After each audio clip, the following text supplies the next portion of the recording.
Alrighty, so this is Bjorn the Fellhanded. Okay, so a lot of people don't like Bjorn for a lot of reasons. Personally, I love dreadnoughts and I love really expensive heroes, so I think Bjorn isn't that bad. Personally, I love my Bjorn. He's got over 27 customized bits on him because he's a boss. This, real quick, let's talk about the model. The little wolf necklace there. That is from the Terminator's assault cannon, as is that bit there. And I figured putting them like that, the way GW intended to have it on a model, and just putting a bigger gun there was really added to the effect, because that's the way it was sculpted. Just instead of an assault cannon down there, it's a las cannon, and I think it works well and counts as his wolf tooth necklace. And then we have the paw, and then we have some Terminator bits, and then we have the wolves, the two wolves there, and then we have this is from the dwarf kit. That's a dwarf banner top on there, and then as are these runes. These are from dwarf stuff. But yeah, this is my Bjorn. Now let's talk Bjorn tactics. Okay, Bjorn as a model is typically hated upon, because especially if you run him with the las cannon, because then he's becoming 300 points. Ouch. At 300 points, he's not so hot. But in a larger game, when that's not such a big deal, he's actually kind of good. If you use him right. Let's take, for example, these orcs here. I was in the middle of filming a stop motion feature in which these space wolves defend this little hill here. But anyway, you may or may not see that. I don't know how that's gonna go. But anyway, but if you take Bjorn and say like this orc horde here, don't forget Bjorn has a flamer, heavy flamer. So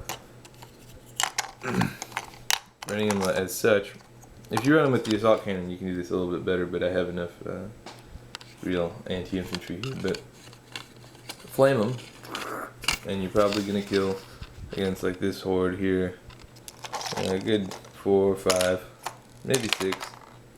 So that thinned him out a good deal. And then charge, in which he gets 5 attacks. So let's check that out. It's 5 attacks. What they do, I rolled really bad, but he got those. So and then of them 2 wounds. So he's killed about 6, 7, 8 orcs so far. And then, now, the reason people don't like Bjorn isn't that he doesn't do damage. It's because, well, alright, so we got that going on. Alright, so he gets 2 attacks when he's not charging, the base 2. His pistol doesn't count because it's a special weapon, it's a claw. So, 1 hit. 3 plus 8 is 11. So guess who did not pierce the 13 front armor that Bjorn has? This guy didn't. Oh no. So, with that said, Bjorn has survived this little endeavor.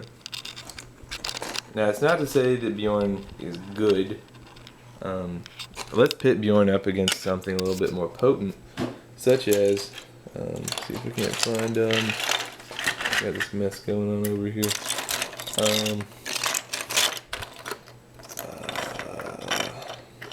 Here's one, and then here's the other. Okay, so 2 unpainted, I know, my space wolves are still relatively new. So 2 unpainted long fangs against Bjorn the Fellhanded. How did they do? Well, keep in mind they're unpainted, so they might as well be ballistic skill 2. So, 2 hits, all over here, and then 1 pierce, strength 9, so it's 14, so it's barely a pierce. That would have glanced a Land Raider, F yeah. Alright, and so then Bjorn gets a 5-up invulnerable against everything. Up, he failed, and then 6. That would be explode, but he's venerable. Cocked. 3. Okay, so 3 is weapon destroyed. So there's 300 points, and then you lose either A, your last cannon there, or B, your close combat weapon. Personally, if it was at this range, I'd be like a close combat weapon for sure. And that's Bjorn's definitely more dangerous thing, is his close combat weapon. But now let's talk for a second about why that's not so bad. Well, one, you should usually keep him in cover. Whatever he's doing, you can't put him in a drop pod. That saddens me greatly, because I would. But make like this Death Star approach as you go about your day. You know, like this. So no matter what, he gets a cover save. No matter where they're shooting him from, unless of course it's over here, but that's the least of your worries. So make it so he gets a 4-up instead. Not that the 4-up would have saved him, because I believe he rolled a 3 for that invulnerable save. But regardless, he's not that bad as long as you keep him in cover. And even then, a weapon destroyed result isn't the end of the world, considering that a lesser hero would have just completely been killed by that, like, you know, a captain, or even I think a commander doesn't have Eternal Warrior. But Bjorn the Fellhanded is, at the end of the day, not that bad. I mean, he's no war boss, in effect. This is my war boss, by the way. Check out that beard. God, that is tasty. Nice little power claw with some dwarfy bits. But anyway, but this is about Bjorn, not you, so get out the way. So, Bjorn the Fellhanded, end of the day, you gotta really think about how you use him, but the 13 front armor combined with the Venerable special rule is really what keeps him durable. You can still easily lose him in one turn to even unpainted last cannon fire. I don't even know where I hit those guys off to.